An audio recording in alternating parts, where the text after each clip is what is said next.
Pessoal, vamos dar continuidade aqui. Estamos falando de bem público, né, de bens públicos, falando sobre os vários domínios, segundo o doutrinador Eli Lopes Meireles, né.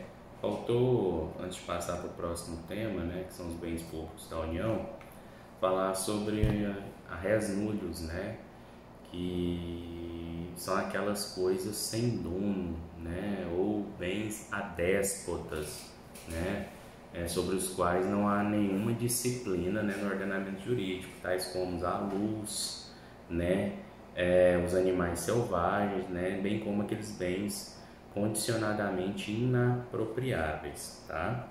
Então, res nullius são aquelas coisas sem donos, ou também chamados bens adéspotas, tá? E aí a gente passa, né, para os bens públicos da União, né, que são aqueles, né, que estão lá no artigo 20 da Constituição Federal, tá? Então, os bens públicos da União, vocês vão ler aí, vão parar a aula agora e vão ler o artigo 20 da Constituição Federal. Abrange aí 11 incisos, beleza? A União, ela detém a titularidade da maioria dos bens públicos existentes no Brasil. E os bens públicos dos estados? Os bens públicos dos estados estão lá no artigo 26 da Constituição Federal. São basicamente aqueles que não se classificam como bens federais. Então vocês vão ler, vão parar e vão ler o artigo 26 da Constituição Federal. Só uma observação aqui sobre as terras devolutas, né?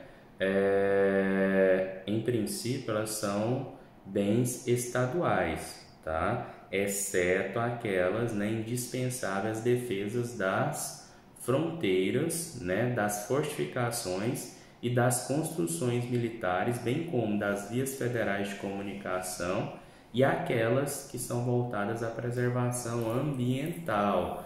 Nesses casos, de terras devolutas, elas são pertencentes à União. Já os bens públicos do Distrito Federal está lá no artigo 32 da Constituição Federal, que vocês, né, também deverão ler, né? É bem mais básico os outros dois artigos, né?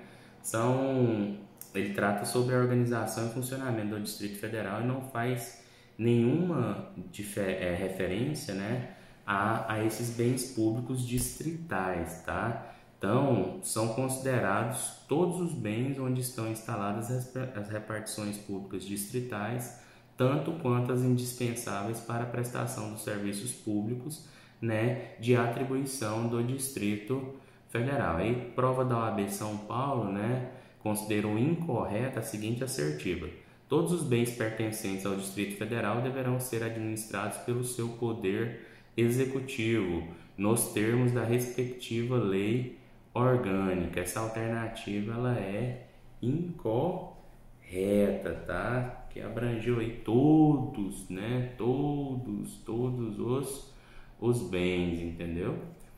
Bens públicos dos municípios. Constituição Federal também não faz referência, né, aos bens públicos dos municípios, devendo assim ser considerados bens públicos municipais, né, todos aqueles onde se encontram as administrações, as repartições públicas, né, bem como os equipamentos destinados às prestações dos serviços públicos de competência municipal, as estradas municipais, parques, praças, logadouros públicos, bem como os bens da mesma espécie. Já os bens públicos, né, dos territórios federais, está lá no artigo 33 da Constituição Federal, né? Disciplina constitucional do funcionamento e organização dos territórios federais também não faz qualquer referência aos bens públicos territoriais. Entretanto, observação, devem ser considerados bens públicos territoriais todos aqueles utilizados para o funcionamento das repartições públicas e para a prestação de serviços públicos de competência do território. Beleza? Tranquilo? Vamos passar para o próximo tópico, aí já cabe a explicação melhor. Bens públicos da administração indireta. pessoas jurídicas de direito público pertencentes à administração indiretas, vocês já viram lá no administrativo 1, né, autarquia, fundações públicas, elas têm, né, seu patrimônio composto por bens públicos, certo? Então, todos os prédios destinados ao suporte material das atividades finais, né, são bens públicos de propriedade das pessoas descentralizadas. Já as pessoas jurídicas de direito privado da administração descentralizada, empresas públicas, sociedade de economia mista, aplica-se a regra do artigo 98 do Código Civil, né? Os bens pertencentes ao patrimônio não seriam os bens públicos, né? Aí cabe aquela divergência daquelas correntes lá, Celso Antônio Bandeira de Mello, corrente mista, né? Que fala que os bens, né, das empresas públicas da sociedade de economia mista estariam afetados à prestação de serviço público, logo também seriam bens públicos. Lembra daquela posição, né, da corrente exclusivista para efeitos de concurso público. Próximo ponto, bens públicos de concessionárias e permissionários. Olha só, segundo o artigo 98 do Código Civil, né, os bens das concessionárias e das permissionárias não são bens públicos. Cabe a mesma ponderação, né, feita agora para a sociedade de economia mista e as empresas públicas. Os adeptos da corrente mista, né, defendem, né, que os bens tanto das concessionárias como das permissionárias estariam, né, afetados à prestação de serviço público. Logo, seriam considerados o quê? Bens públicos. Beleza? Tranquilo? Vamos para a classificação. Próximo ponto, classificação, né, dos bens públicos. São utilizados 3 critérios. Primeiro deles, quanto à titularidade. Segundo critério, quanto à disponibilidade.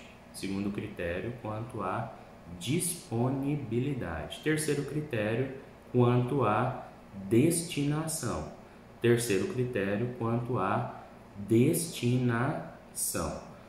Quanto à titularidade, né, os bens públicos podem ser federais, estaduais, distritais, territoriais ou municipais. Beleza? Quanto à titularidade, pode ser federais, estaduais, distritais, territoriais ou municipais. Quanto à disponibilidade, os bens públicos podem ser classificados em bens indisponíveis por natureza, bens patrimoniais indisponíveis, e 3, né, bens patrimoniais disponíveis. Bens, repetindo, indisponíveis por natureza, bens patrimoniais indisponíveis e bens patrimoniais disponíveis. Os indisponíveis por natureza são aqueles que, devido à sua condição não patrimonial, são insuscetíveis, né, de alienação ou oneração. São aqueles de uso comum do povo, né? O caso do meio ambiente, dos mares, do ar, são naturalmente inalienáveis, beleza? Já os bens patrimoniais indisponíveis são aqueles dotados de uma natureza patrimonial, mas por pertencerem à categoria de bens de uso comum do povo ou de uso especial, permanecem legalmente inalienados enquanto se mantiverem nessa condição. Ruas, praças, estradas, logradouros públicos, certo? Se ocorrer a desafetação, aliena, beleza? E os bens disponíveis, que é o caso dos bens dominicais, né? Como as terras devolutas, que são aqueles passíveis de alienação. Então, quanto à disponibilidade, essa classificação. Terceiro critério, quanto à destinação. Os bens públicos podem ser de 3 tipos: de uso comum, né, do povo, de uso especial e dominicais. Beleza? Tranquilo? A gente passa a ver agora os bens de uso comum do povo, que são aqueles, né, a gente já falou e a gente cansa de repetir aqui, são os bens de domínio público, né, abertos à utilização universal, logradouros, praças, mares, ruas, florestas, meio ambiente. Não podem ser alienados, são patrimônio público indisponíveis, né, e admitem, né, a utilização gratuita ou remunerada, beleza? E os bens de uso especial? Quais são os bens de uso especial?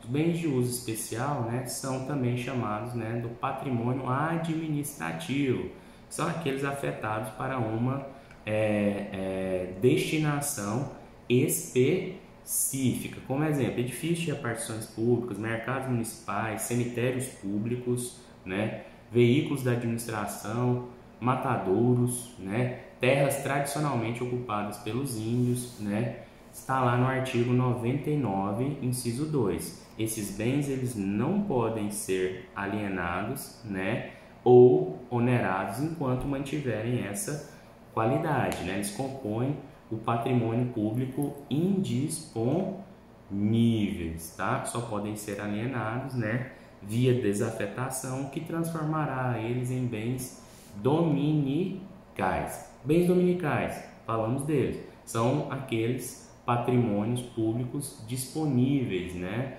Bens ou bens de patrimônio fiscal, né?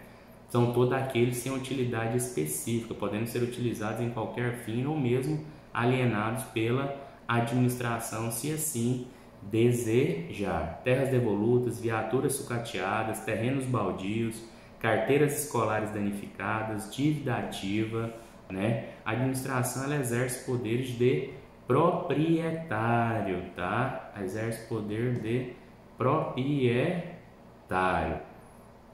Beleza? Esses bens dominicais eles podem ser alienados, né?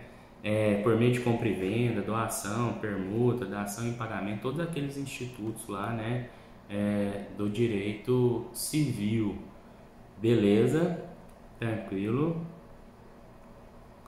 Só uma observação: a doação, a permuta, a dação em pagamento, a investidura e a venda a outro órgão ou entidade de administração pública dispensam a realização de licitação, tá? A doação, permuta, dação em pagamento, investidura, venda a outro órgão ou entidade da administração pública dispensam a realização de alienação. Beleza? Os bens dominicais estão vinculados, né, ao patrimônio do Estado, que é interesse, chamado interesse público secundário. Beleza? Beleza? Dúvidas? Então vamos passar para frente, né? Só uma observação aí, anotem aí: a ocupação de um bem público abandonado ou desafetado, né, sem destinação ao uso público em geral ou atividade administrativa, confere justamente a função social da qual o bem está carente em sua essência, certo? A ocupação por particular de um bem público abandonado ou desafetado, né, isto é, sem destinação ao uso público em geral ou uma atividade administrativa, confere justamente a função social da qual o bem está carente em sua essência, tá? Então,